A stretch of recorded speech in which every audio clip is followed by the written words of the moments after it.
Selamat siang, salam sejahtera untuk kita semua. Kami dari kelompok 4 akan mempresentasikan hasil diskusi kami, yaitu tentang kurikulum 2013. Kelompok kami terdiri atas Nilu Anggik Safitri, Nika Deksari Damayanti, Komang Puspayanti, dan Made Sumiati. Langsung saja, pemateri pertama yaitu Nilu Anggik Safitri memaparkan materinya. Assalamualaikum warahmatullahi wabarakatuh dan selamat pagi. Perkenalkan, saya Nilu Anggik Safitri, NIM 1901402017. Pada kesempatan ini, saya sebagai pemateri pertama akan menjelaskan materi tentang kurikulum 2013. Nah, deskripsi dari kurikulum 2013.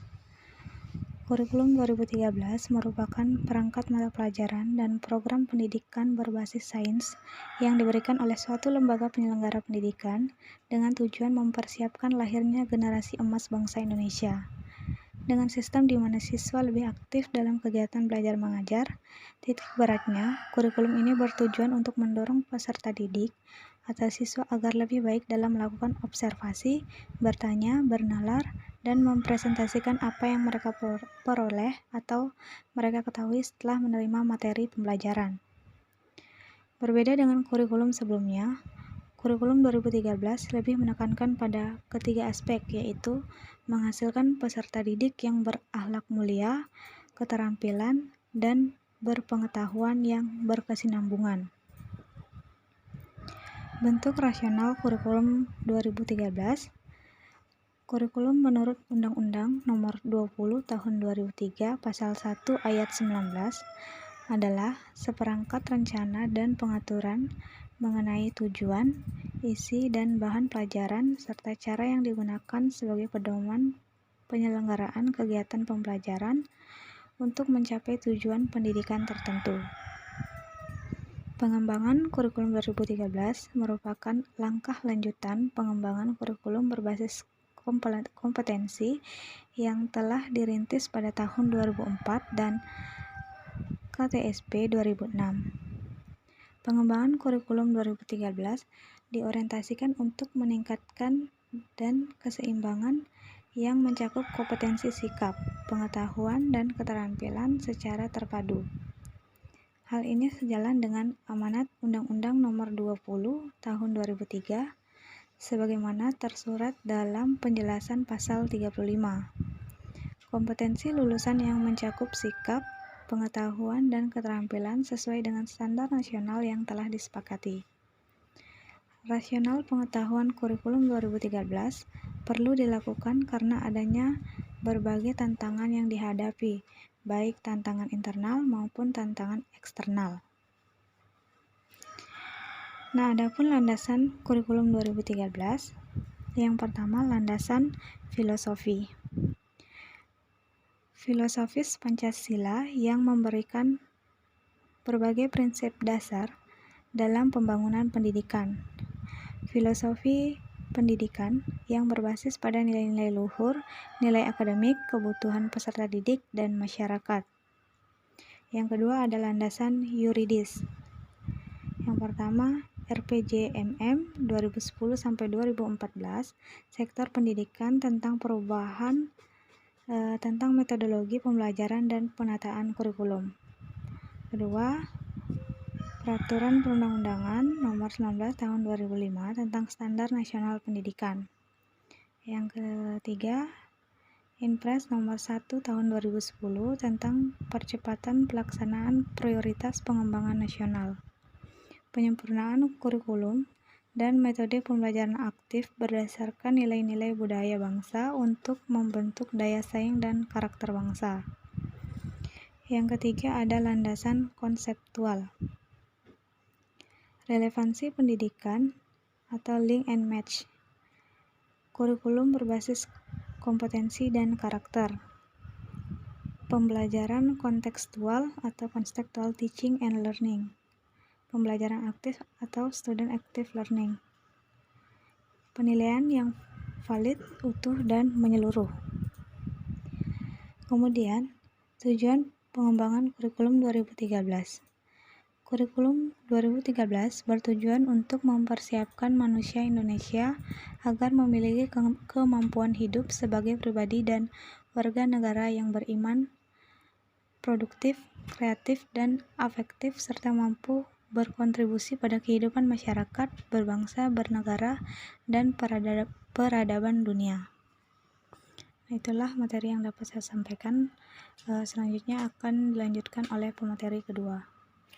Perkenalkan, nama saya Komang Puspayanti, NIM 19014020002. Saya selaku pemateri kedua. Implementasi kurikulum 2013. Implementasi kurikulum adalah usaha bersama antara pemerintah dengan pemerintah daerah provinsi dan pemerintah daerah kabupaten kota. 1.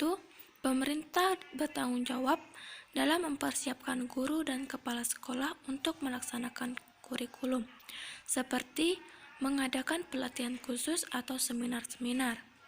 2. Pemerintah bertanggung jawab dalam melakukan evaluasi pelaksanaan kurikulum secara nasional. 3. Pemerintah provinsi bertanggung jawab dalam melakukan supervisi dan evaluasi terhadap pelaksanaan kurikulum di provinsi terkait. 4. Pemerintah kabupaten kota bertanggung jawab dalam memberikan bantuan profesional kepada guru dan kepala sekolah dalam melaksanakan kurikulum di kabupaten atau kota terkait. Adapun faktor-faktor yang menentukan dan mendukung keberhasilan implementasi kurikulum dalam meningkatkan untuk menghasilkan peserta didik sebagai lulusan yang kompeten sebagai berikut. 1. Kesesuaian kompetensi pendidik dan tenaga kependidikan (PTK) dengan kurikulum dan buku teks. 2. Ketersediaan buku sebagai sumber belajar yang mengintegritaskan standar pembentukan kurikulum. 3. Penguatan peran pemerintah dalam pembinaan dan pengawasan. 4. Penguatan manajemen dan budaya sekolah. Strategi implementasi kurikulum terdiri atas yang pertama, pelaksanaan kurikulum di seluruh sekolah dan jenjang pendidikan. 2. Pelatihan pendidikan dan tenaga kependidikan. 3. Pengembangan buku siswa dan buku pegangan guru. 4. Pengembangan manajemen, kepemimpinan, sistem administrasi, dan pengembangan budaya sekolah, budaya kerja guru. 5. Pendampingan dalam bentuk monitoring dan evaluasi untuk menemukan kesulitan dan masalah implementasi dan upaya penanggulangan. Selanjutnya, karakteristik kurikulum 2013. Dalam kurikulum 2013 memiliki karakteristik diantaranya: 1. Isi atau konten kurikulum yaitu kompetensi yang dinyatakan dalam bentuk kompetensi inti, KI, satuan pendidikan dan kelas. Rincian lebih lanjut dalam kompetensi dasar KD mata pelajaran. 2. Kompetensi inti KI merupakan gambaran secara kategorial mengenai kompetensi dalam aspek sikap, pengetahuan dan keterampilan kognitif dan psikomotor yang harus dipelajari peserta didik untuk suatu jenjang sekolah, kelas, dan mata pelajaran. 3.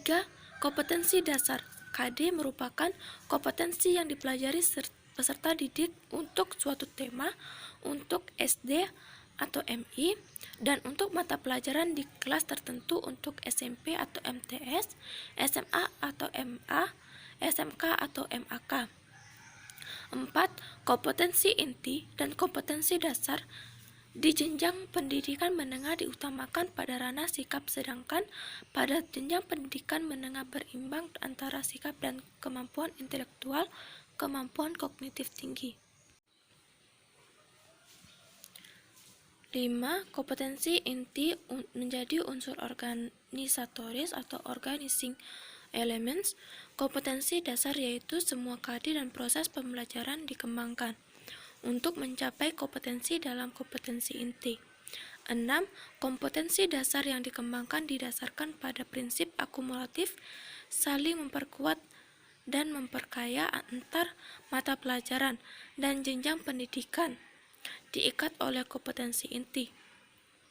7.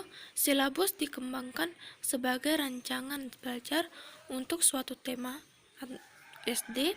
Dalam silabus tercantum seluruh KD untuk tema atau mata pelajaran di kelas tersebut. 8. Rencana pelaksanaan pembelajaran dikembangkan dari setiap KD yang untuk mata pelajaran dan kelas tersebut. Itulah materi yang dapat saya jelaskan. Selanjutnya akan dilanjutkan oleh pemateri ketiga. Baiklah, saya atas nama Made Sumiati, NIM 19014020031, untuk melanjutkan pemateri ketiga. Di sini proses pembelajaran kurikulum 2013. Dalam kurikulum 2013 terdapat dua proses pembelajaran, yaitu pembelajaran intrakurikuler. Yang pertama, pembelajaran intrakurikuler. Pembelajaran intrakurikuler didasarkan pada prinsip-prinsip sebagai berikut. Yang pertama yaitu proses pembelajaran intrakurikuler adalah proses pembelajaran yang berkenaan dengan mata pelajaran dalam struktur kurikulum dan dilakukan di kelas, sekolah, dan masyarakat.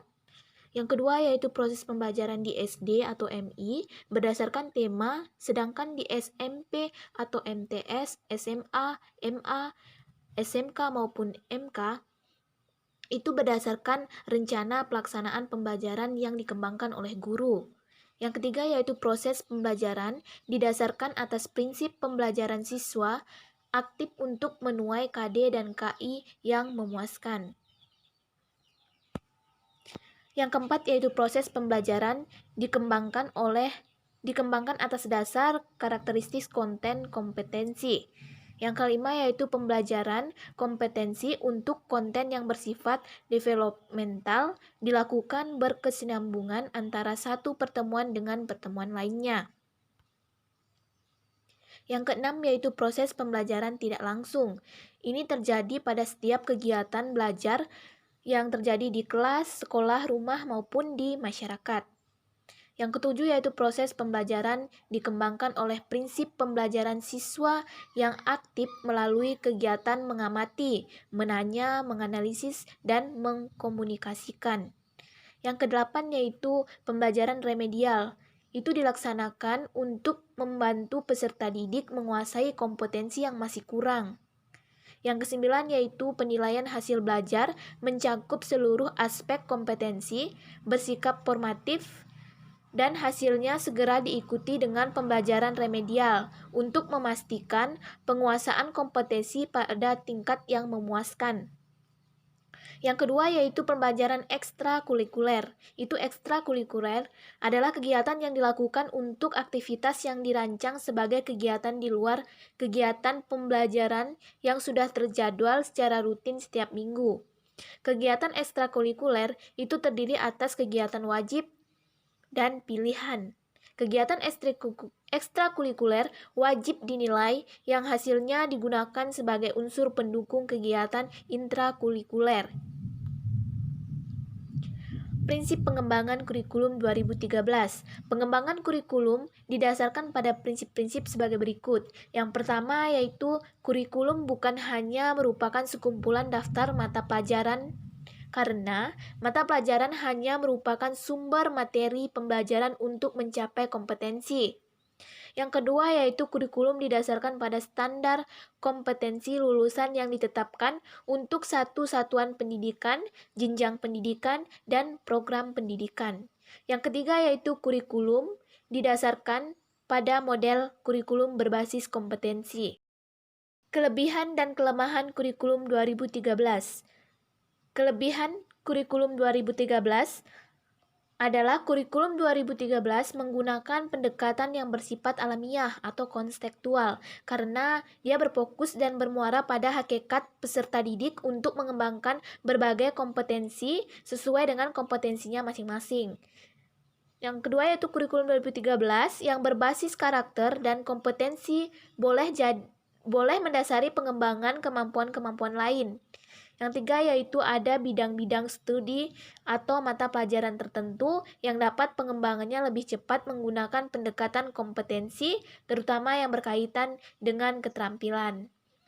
Lebih menekankan pada pendidikan karakter.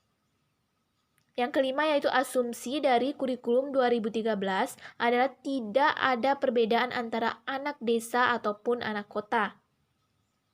Yang terakhir yaitu kesiapan terletak pada guru.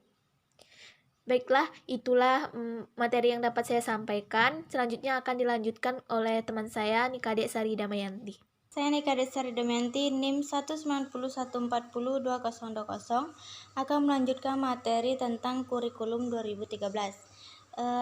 Yang kedua itu kelemahan kurikulum 2013. Yang pertama, pemerintah seolah melihat semua guru dan siswa memiliki kapasitas yang sama dalam kurikulum 2013. Guru juga tidak pernah dilibatkan langsung dalam proses pengembangan kurikulum 2013. Yang kedua, tidak ada keseimbangan antara orientasi proses pembelajaran dan hasil dalam kurikulum 2013. Keseimbangan sulit dicapai karena kebijakan ujian nasional atau UN masih diberlakukan. Selanjutnya, konsep dasar pembelajaran dalam kurikulum 2013. Ada 3 pengertian konsep pembelajaran. Yang pertama, pengertian kuantitatif. Penularan pengetahuan dari guru kepada siswa. Guru dituntut untuk menguasai ilmu yang disampaikan kepada siswa, sehingga memberikan hasil optimal. Yang kedua, pengertian institusional. Dalam pengertian ini, penataan segala kemampuan mengajar sehingga berjalan efisien. Guru harus selalu siap mengadaptasikan berbagai teknik mengajar. Yang ketiga, pengertian kualitatif. Dalam pengertian kualitatif, upaya guru untuk memudahkan belajar siswa. Peran guru tidak hanya menyampaikan materi pembelajaran, tetapi juga melibatkan siswa dalam aktivitas belajar yang efektif dan efisien. Selanjutnya, metode pembelajaran dalam kurikulum 2013. Metode pembelajaran adalah cara yang digunakan dalam proses pembelajaran sehingga diperoleh hasil yang optimal. Ada berbagai metode pembelajaran yang dapat digunakan peserta didik dalam kegiatan pembelajaran, antara lain 1. Metode ceramah. Dalam metode ceramah, penyampaian materi dari guru kepada siswa melalui bahasa lisan baik verbal maupun non-verbal. Yang kedua, metode latihan. Penyampaian materi melalui upaya penanaman kebiasaan-kebiasaan tertentu sehingga diharapkan siswa dapat menyerap materi secara optimal. Metode tanya jawab. Dalam metode ini, guru menyajikan materi pembelajaran melalui bentuk pertanyaan yang harus dijawab oleh peserta didik, bertujuan memotivasi peserta didik mengajukan pertanyaan selama proses pembelajaran, atau guru mengajukan pertanyaan kepada peserta didik dan peserta didik menjawab. Yang keempat, metode karya wisata. Dalam metode ini, penyampaian materi dengan cara membawa langsung peserta didik ke objek di luar kelas atau di lingkungan kehidupan nyata agar siswa dapat mengamati atau mengalami secara langsung. Yang kelima, metode demonstrasi. Dalam metode ini, pembelajaran dengan cara memperlihatkan suatu proses atau suatu benda yang berkaitan dengan bahan pembelajaran. Yang keenam, metode sosiodrama. Metode pembelajaran yang memberikan kesempatan kepada peserta didik untuk melakukan kegiatan memainkan peran tertentu yang terdapat dalam kehidupan sosial. Yang ketujuh, metode bermain peran. Dalam metode ini, pembelajaran melalui pengembangan imajinasi dan penghayatan peserta didik dengan cara peserta didik memerankan suatu tokoh, baik tokoh hidup maupun mati. Metode ini mengembangkan penghayatan, tanggung jawab, dan terampil dalam memaknai materi yang dipelajari. Yang kedelapan, metode diskusi. Dalam metode diskusi ini, pembelajaran melalui pemberian masalah kepada siswa dan siswa diminta untuk memecahkan masalah secara berkelompok. Yang kesembilan, metode pemberian tugas dan resitasi. Metode pembelajaran melalui pemberian tugas kepada siswa. Resitasi merupakan metode pembelajaran berupa tugas pada siswa untuk melaporkan pembelajaran tugas yang telah diberikan guru. Yang ke-10, metode eksperimen.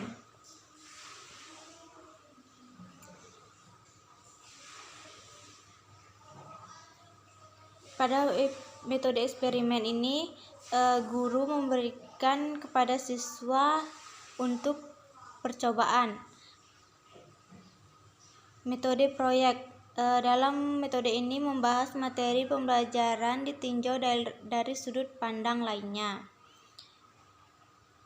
Selanjutnya, model pembelajaran dalam kurikulum 2013. Model pembelajaran adalah suatu pola yang digunakan sebagai pedoman dalam merencanakan pembelajaran di kelas atau pembelajaran dalam tutorial dan untuk menentukan perangkat pembelajaran tersebut di dalam buku-buku, film, komputer, kurikulum, dan lain-lain.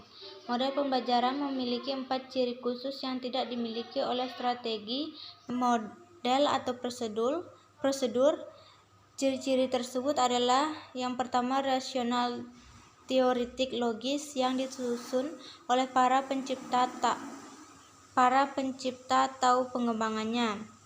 Yang kedua, landasan pemikiran tentang apa dan bagaimana siswa belajar atau tujuan pembelajaran yang akan dicapai. Yang ketiga, tingkah laku mengajar yang diperlukan agar model tersebut dapat dilaksanakan dengan berhasil. Yang keempat adalah lingkungan belajar yang diperlukan agar tujuan pembelajaran itu dapat tercapai. Adapun suatu model pembelajaran dikatakan baik jika memenuhi kriteria sebagai berikut. Yang pertama, sahih atau valid. Yang kedua, praktis. Yang ketiga, efektif. Itulah pemaparan materi yang kami bawakan. Jika ada kesalahan kata mohon dimaafkan. Saya akhiri dengan Assalamualaikum warahmatullahi wabarakatuh dan selamat siang.